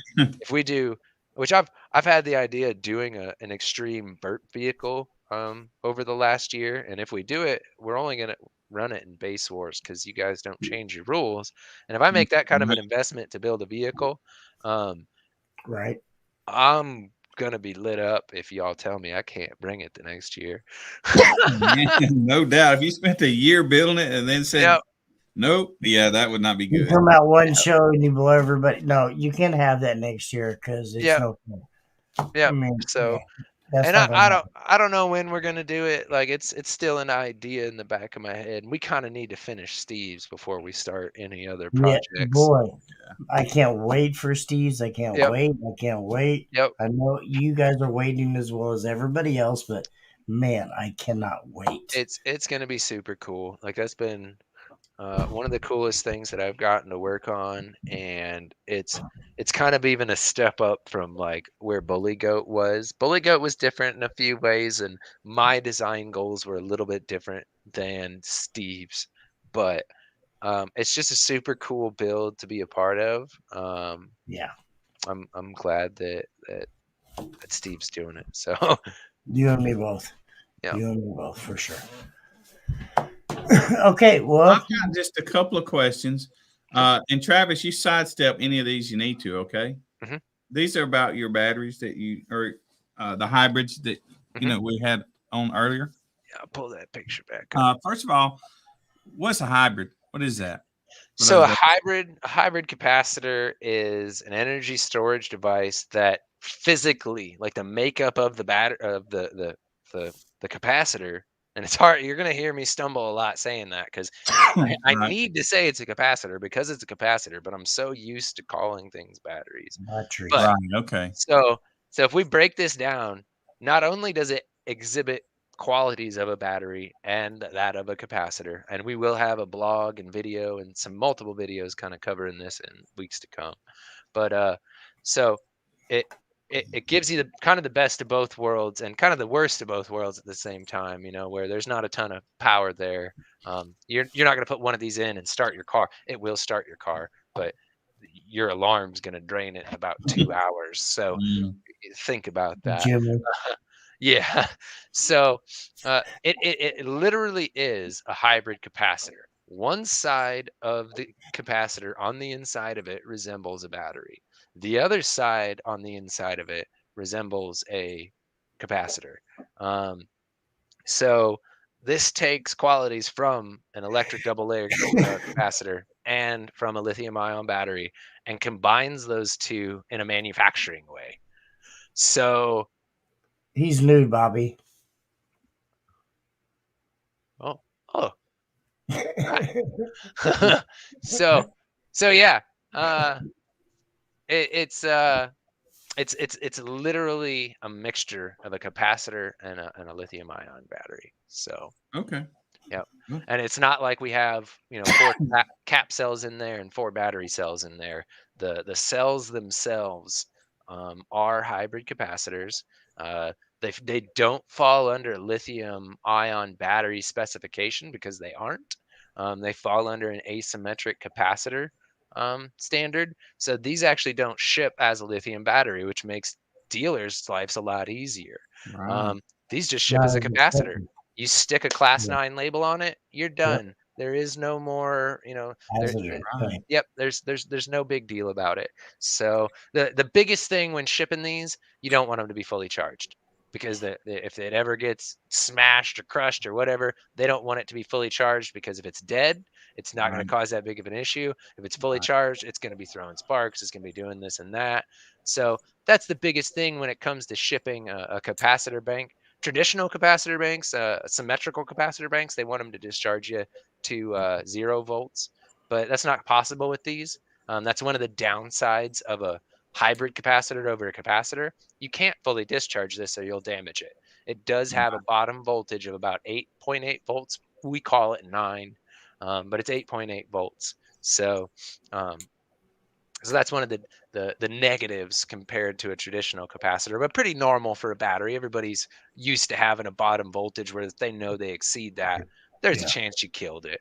So Mhm. strong compared to lithium phosphate. So Andy asked a good question here also. I see Why that. are lithium ion batteries stronger compared to iron phosphate?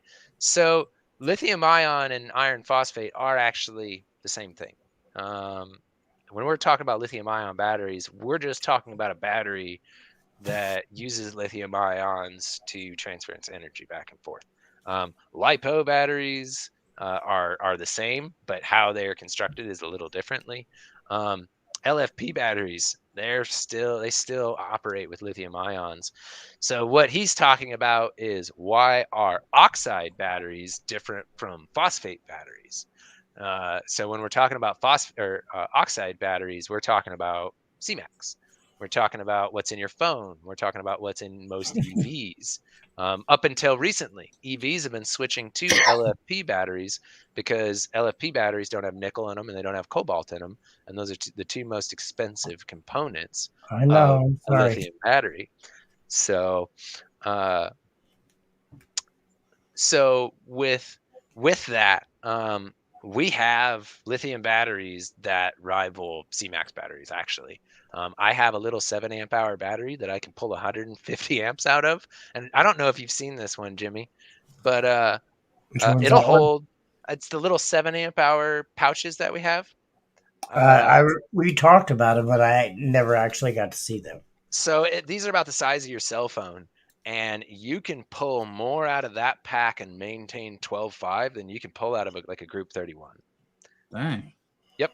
So we've got LFP that's on a similar level to uh, CMAX and the like. Problem is, everybody that's buying CMAX buys used CMAX. Those 7 amp hour cells cost as much as our 20 amp hour cells that are in the HPs. Mm. So using them is cost prohibitive. uh, and you can't just use one pack, because if you put a large alternator on that, it's going to get hot, and it's going to get hot fast. It's going to get Bobby, hot I'm fast. sure at some point in time he So, will, but he's got to get everything up and running first. what? No, that's the wrong question, Jimmy. That's the Oh. wrong statement. You got to ask, what is Bobby going to give us to give away? Yeah, there you go. What There should you it be? Right? I think they were trying to talk towards Travis doing a giveaway, but I know he was. I just flipped it on him. So we actually are going to be doing multiple giveaways coming up over the next week with multiple Oh no, outlets. Travis, my pickup will not be finished in a week. mine's already done. So and actually we probably will do one with you guys too. Like we want to get these out and about. We want people to know about them. We want third party reviews of them. That's going to be another big thing. We're not going to pay anybody to do reviews. Like we don't do paid reviews. We do sponsored reviews where we'll give somebody the product to tell us Hold what on, they hold think. on. You got to watch that sponsored word because that's taken so literally nowadays. No, I know, and that's why I had to clarify, what that means. And here's the thing: we are a company that actually does have some full ride sponsorships. We do take care of a handful of people, and I've paid for competitors to go to finals. Um, it's not something that we offer in our sponsorship package, but if somebody's doing really well and they need some help, and I find it beneficial for the company, we'll help them out. And I'm not going to call anybody out. Like nobody needs to know what we do with who of our competitors. They know who they are, um, and they've always stuck with us partially because of that. So, but That's the way it should be.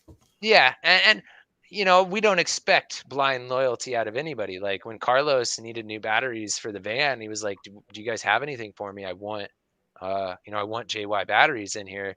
And I was like, we're in between things right now. The best thing you can buy is this C-Max. I'll help you get it set up. I'll do whatever you need to help because, you came to me and you tried to work with us. So, we try and be reasonable. Like blind loyalty is kind of silly to us. Like if we don't have something that works for you, then we'll help you find whatever that is. Like, we're not losing a sale there.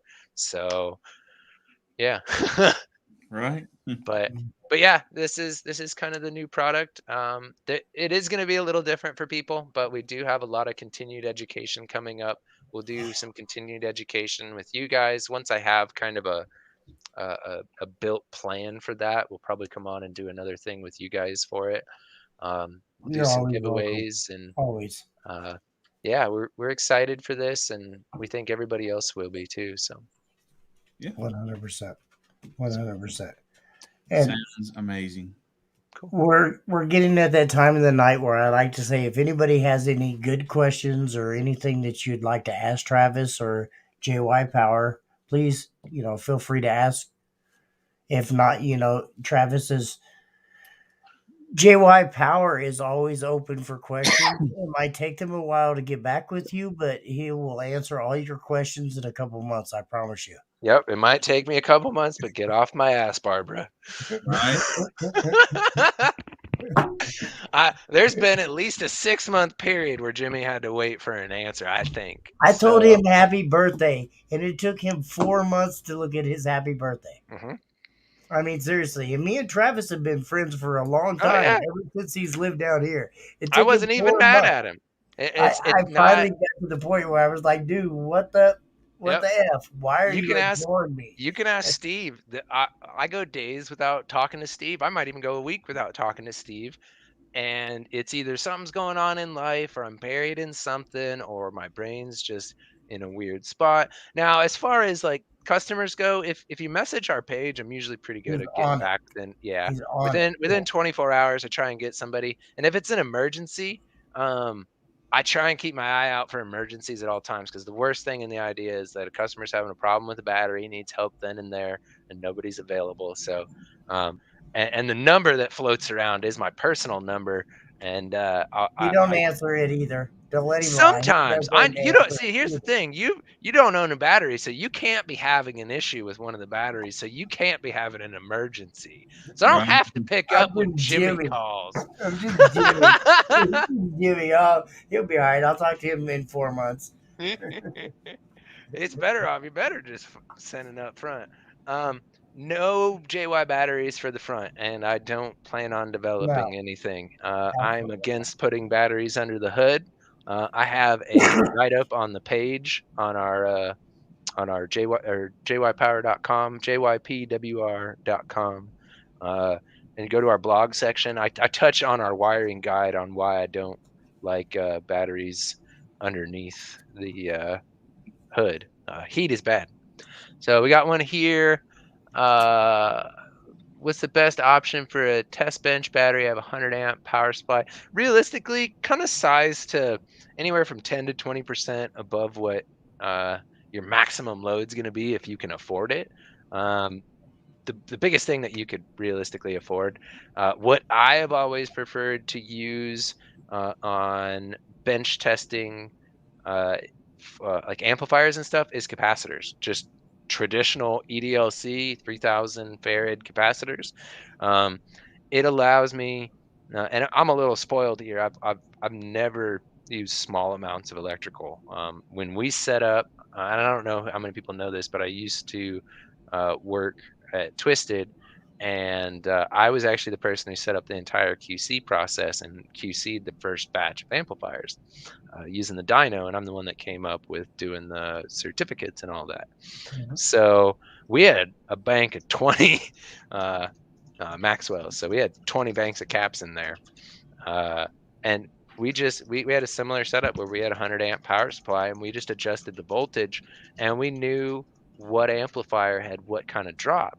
So if we had one of the TS8Ks on there, we'd overcharge by about 0.8 volts and that would make us land at 14.8. So Hmm. we charge it, 14.5 or 15.5, 15.6, burp it, and then it dropped down to that rated voltage. And the power supply would bring that bank of caps up, boom, right back away because you're just doing a little pulse there. So it kind of depends on what you're doing. If you're dyno testing amplifiers and stuff like that, I prefer capacitors. Your next best option, if you're looking at things and need things to be a little bit cheaper, it's probably going to be AGM. Yinlong because you can kind of get the same reaction out of them, but it's not going to be as consistent as a bank of caps for knowing I can charge to 15.5 and it's going to drop exactly to this. Uh, and then the last thing that I would use would be, traditional AGM batteries or something. So, I agree with you, hi-fi. yep, yep. Caps are great for bench testing, and they're pretty much going to last you forever. And if you have to, and you're on a really big budget, go find yourself some of the black 2.5s and use those. You might have to buy some more of them, but whatever. That's not a big deal. Caps are caps. Uh, I've bought. It was funny back in the day.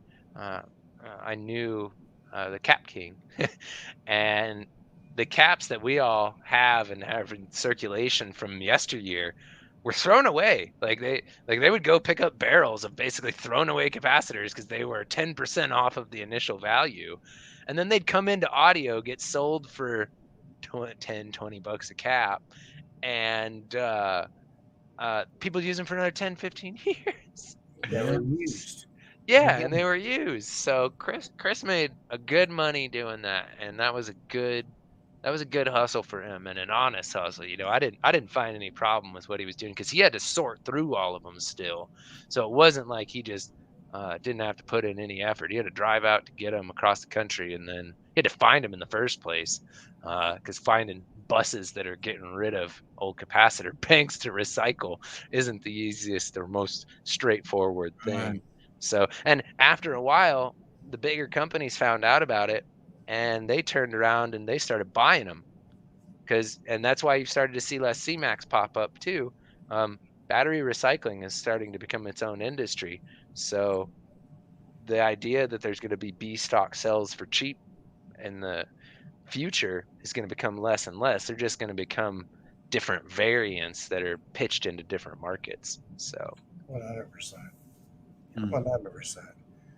I see that a lot, though. I mean, it happens with just more than batteries. yeah. So and you know, the market's gonna continue to get weird, but there's this new company that is actually grinding up old lithium batteries and making new batteries out of what they grind out of it, which Wow. they haven't been able to do up until this state, and they're It actually able seems to make better unsafe. batteries out of it. It seems so unsafe to me, though. It sounds like it, but I mean, they're actually in pilot stages, which means they're out of the lab and they're making like medium to low production runs of them. So uh, it becomes super green at that point because uh, the amount of processing that it is needed to take that and turn it back into a battery versus mining the raw materials and turning those into batteries, it's about 1/10 of the energy needed. Wow. Yeah, and you can keep redoing it. So, um, it's pretty neat. Okay. Yeah, Yeah. yeah, yeah. Yeah, Yeah. it's gonna be a really neat thing, and we're gonna see that From a happen game more and changer. more. But that Hmm. turns used batteries kind of into gold. So, yeah, yeah, we'll see. It's a Absolutely. it's a fun time to be in energy storage, and it's gonna continue to evolve over the next 5 to 10 years, and we're gonna do our best to stay in front of that. So, and with this, we're the first company to release uh, a capacitor like this. Uh, Shout out to Batcap. They did also release a hybrid capacitor last year, I believe. I don't know if they have it like in stock and it's actually released. This is a different kind of capacitor. Um, as far as I know, they are using some of those newer hybrid graphene capacitors. Um, we are not using those.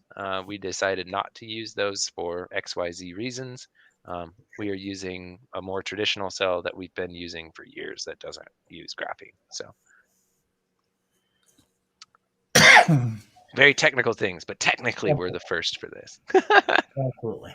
Yeah. No, and we appreciate you taking time out and coming on and chatting with us and, telling us a Absolutely. little bit about some of the newer products you have coming out. A lot of people, they don't get to hear it just everywhere. It takes podcasts like ours and everybody else that does podcasts to help bring the new stuff out. Absolutely. And with the amount of development that kind of has to go into these new things, it takes a while to talk about. And if you look at all of our posts, you can kind of start to see a picture, but these podcasts help kind of give a more one-on-one, and we get an hour to sit down and talk instead of a couple paragraphs on a post. So Right. we appreciate it a lot.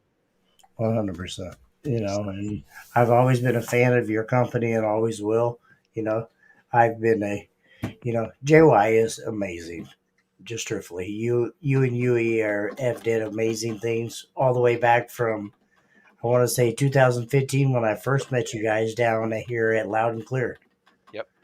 It was, and I think I remember that because I no, You it was guys, the next year that Justin ran the Panda in music. Do you remember when he ran the Panda yes, on music with the car off? yes, yes. Actually, remember he went against me in the minivan, and I was very upset about that. Yes, yes, I Yes, do. Because yes. on like, oh God, the He had. battery dropped to like 12.5. He had a single 45 in there under the hood. And the car doesn't run. So everybody that is about to freak out saying he said, don't put it under the hood. This car never runs and has about a half a liter engine. So Yeah. it doesn't matter. I had 218s and he beat me to 3/8. Yeah. I Yeah, was no, but did brother. he have 3/8 in that day? 'Cause he Yes, normally runs a single 15. I think at that point in time, I think it was like 3/8 or So something, I or I maybe two. remember watching this run, and he might get mad at me, so I'm not gonna say the actual power that he used because I can judge how much power he was using on his voltage drop. But his little 45 was dropping to about 12.5 with car off, so no alternator. Yeah, And like his beat me like FO, his 5 or 6 his dB. his max. Well, he turned it down though too in street beat. Like Yes. I think he ended up doing a 55, 56, but his FO was a 62. Okay. Mm. and Yeah. I can't tell you about how little that power is, but you could run it with a couple NXTs. Yes, Hi-Fi. He actually did. He mentioned that earlier back in the podcast about the new batteries he's coming out Oh, I wasn't is scrolling. is a lot. Yeah, this is the entry level hi-fi. I will make sure you guys get one of these to do a review on, but this is our $260-ish entry level product for your it's an 800-watt standalone, 1500 to 2000 watts for your stock stereo. This is like the entry level product to get for 2022. So it's going to stop lights dimming. The main issues that most entry level customers have, this addresses, and has a higher safety factor than traditional lithium ion batteries. So, and has a dollar per watt discharge of the AGM batteries, but at a higher voltage. So, really cool product. We are looking for third party reviewers. Like I said, we're not compensating anyone. We're taking care of the product. We're taking care of shipping. We're not paying anyone, but we find uh we get better reviews that way, because like if we wanted to just buy the market, like we could do that, but I want honest opinions, because this is a product that will Real life. continue to evolve over time. Customer feedback, like we can make changes to the case, we can make changes to the busing, and we can do it from iteration to iteration. It doesn't take us 6 to 8 months to do, since everything's done in house. So like I mentioned, I think before most people got on, the first 250 of these won't have thermal probes in them, and then we will be adding thermal probes in to the second or third run this year. Uh, and they'll just be a stock feature. So if you want to plug one of your Sparked Innovation thermal sensors into it, it's a $15-20 sensor, and what we're putting in only costs us about 50 cents, so we don't care. But for the people that ask, like, what if I live in a hot state? Well, here's an option for you to keep it within the temperature range that we tell you to. Here's a way for you to judge that and actually follow the manual that we're giving you. So. 100%. So 100%.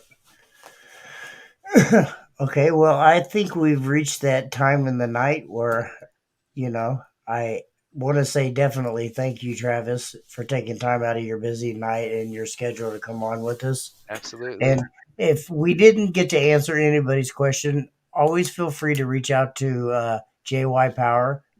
Mhm. Travis will always, it might take him a minute, but he'll get back to you and he'll Yep. answer any questions you guys have. And keep an eye on my personal page. I need to get using my JY page again. It's been about a year since I've actually posted on JY. I post everything on my Almost personal two. page. But the if you keep an eye on my page, I discuss a lot of these topics um, pretty regularly.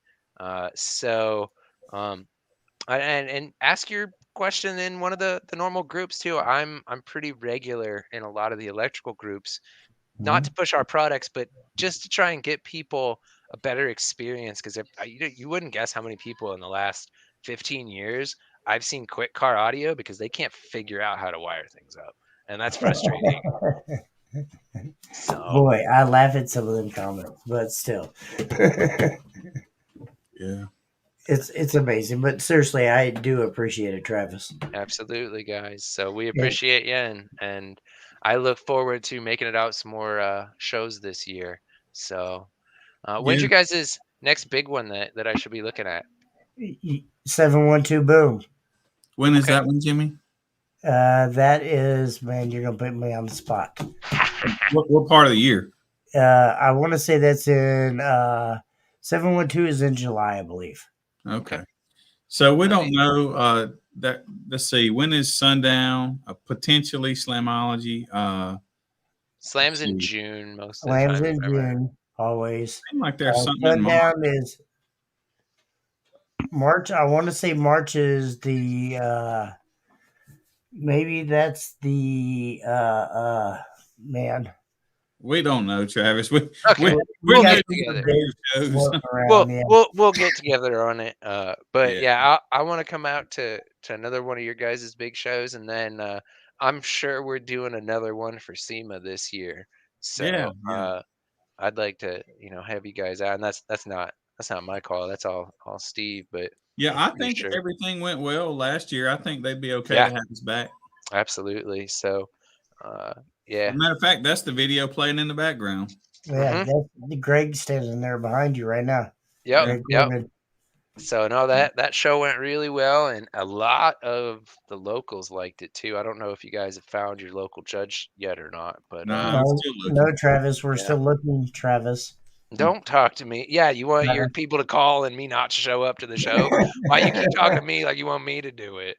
No, but I know you and Steve have the hookup out there. I'll ask around for sure. I got a couple ideas, but yeah, no, having it be available out here would be nice because it's a lot of the locals liked it for how friendly it was. Yeah.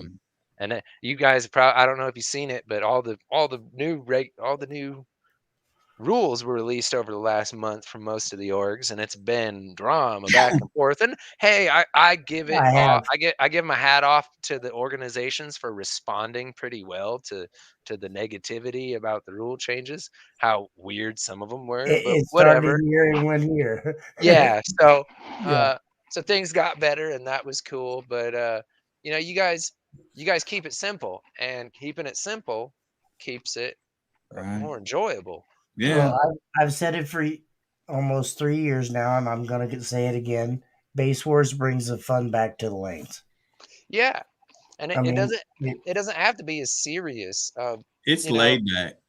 it It's really, real laid back. it yeah, really. We're Is. gonna stay laid back. and I can get behind that because it gets cooler builds in the lanes, and cooler builds draw more crowds, and more crowds is what car audio needs. We don't need to figure out how to get people to run 4 or 5 more classes, or we don't need to figure out how to make it more fair.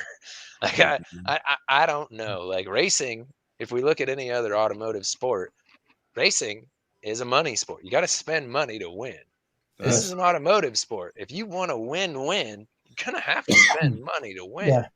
So to Well, say and somebody, that's why I like to say is, you go into the lane, and I know this never happens, but you go into the lane and you got beat by somebody that has 210s on a 1500 watt, and you're mad because he beat you. Well, in the parameters that Billy set up between the port, the cone area, and the power, if you're mad because he beat you, go rebuild your stuff. Go yep, back to the drawing board, refigure what you have and make it louder. yep. Don't complain to us because our organization's wrong. Just go have fun. The So best thing what? you You can got do is beat. Who cares? put some cone area and some power limits on it, and call it a day, That's and make a exactly what we separation need. between wall and no wall.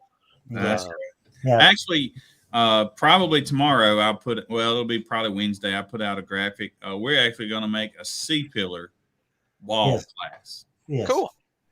I We're think not changing Midwest did what we that a have. couple We're just years going to ago add. for a little bit. I think they had a chaos class They Yeah. had a chaos class. for Yes, C sir. pillar, and that was really cool. I think people really like that. And Yeah. what you guys should look at, in my opinion, don't jump and do this right away, but Mm-hmm. uh, I think Billy, you need to come up to New York with me this year and go see some of the street battles. Yeah.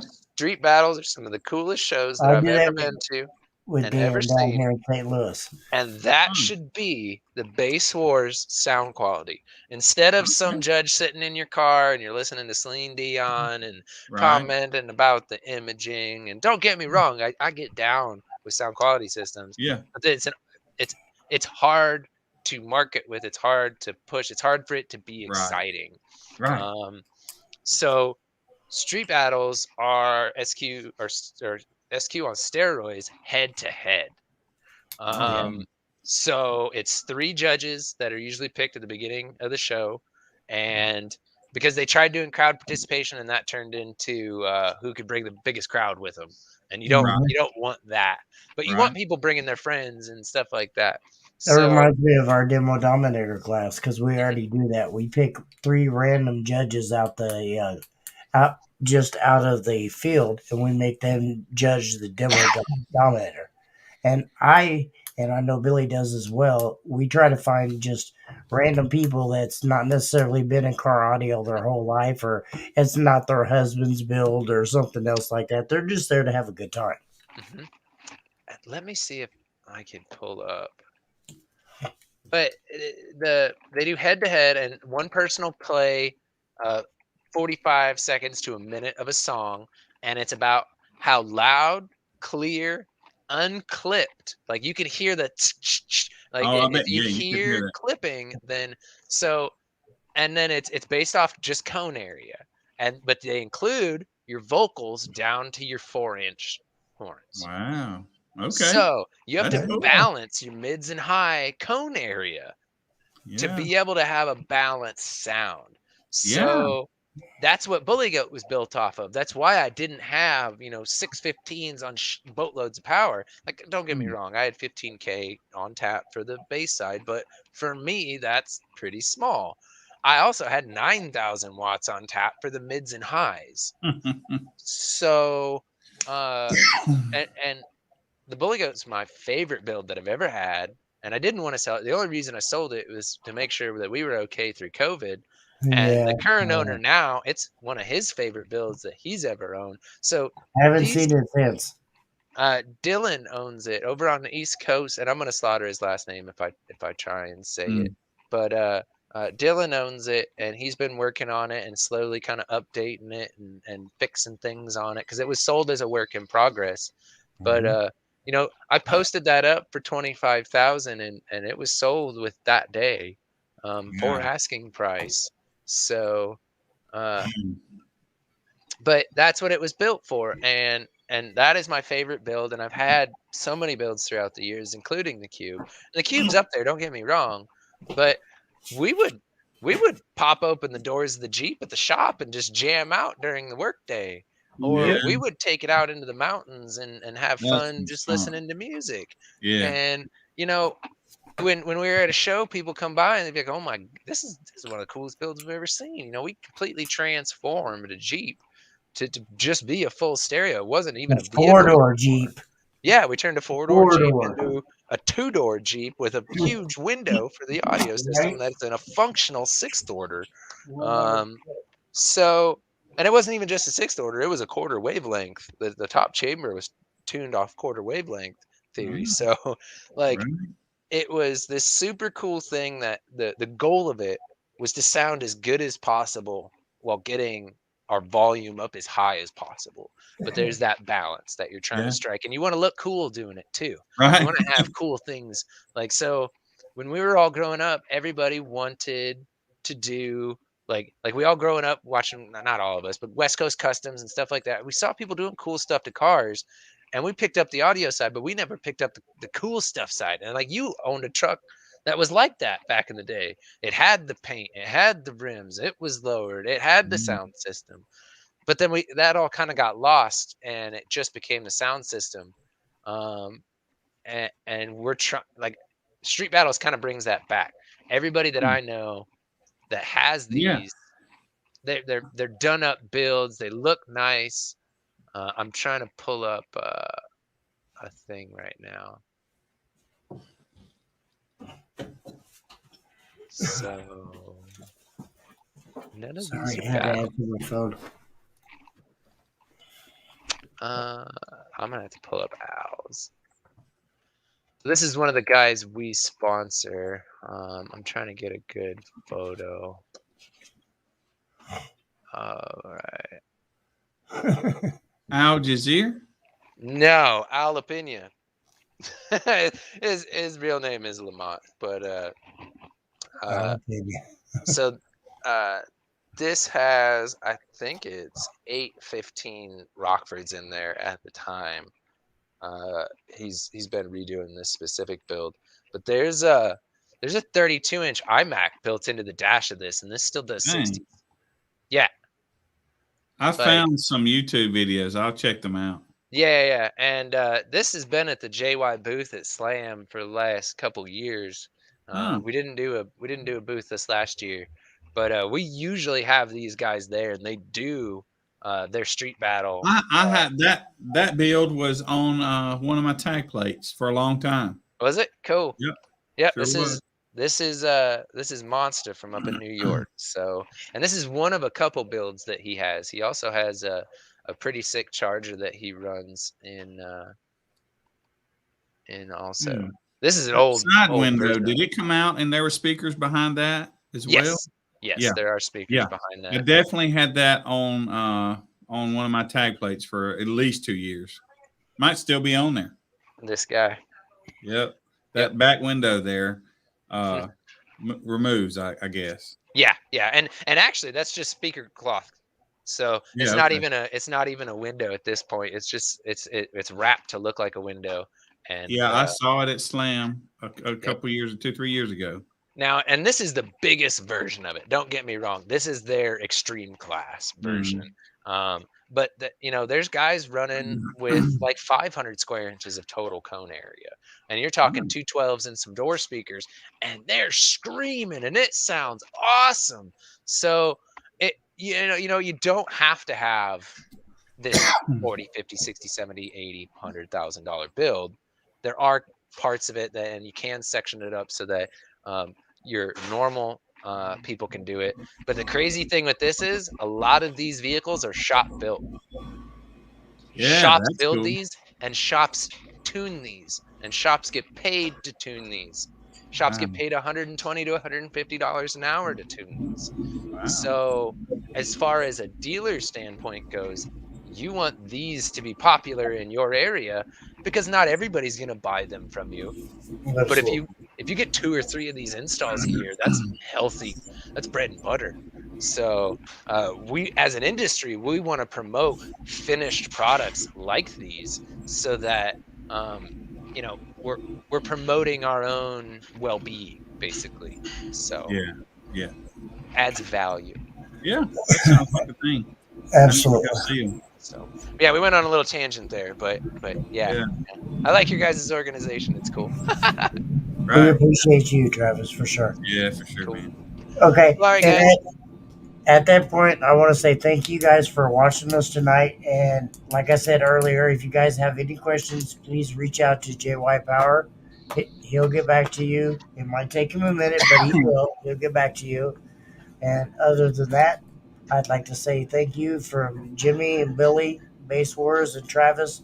Thank you guys very much. Thank you, sir. Have a good night. We'll talk to you soon.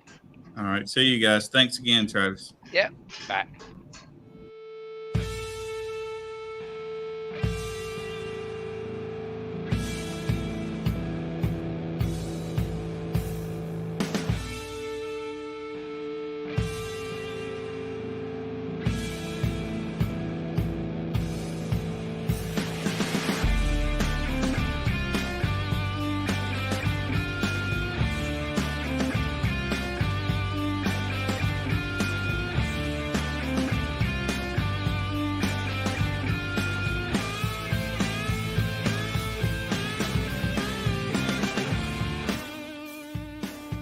It's been a long road since the original kicker christened that first pickup truck. Oklahoma has always been a hotbed for musical talent, and Stillwater just added to that legacy. Steve Irby essentially invented the full-range mobile audio enclosure market when he built the original in 1980. That kicked off a car audio renaissance, and upgrading your music in a vehicle was a requirement. We followed and supported enthusiasts who sweated over unbelievable audio systems to recreate perfect mobile sound. America's music machines became living loud over your passion, your emotion, your existence. From boats to motorcycles to side-by-sides, we still follow you wherever your music takes you. Outdoors or on the open road, Kicker provides the rhythm to your life.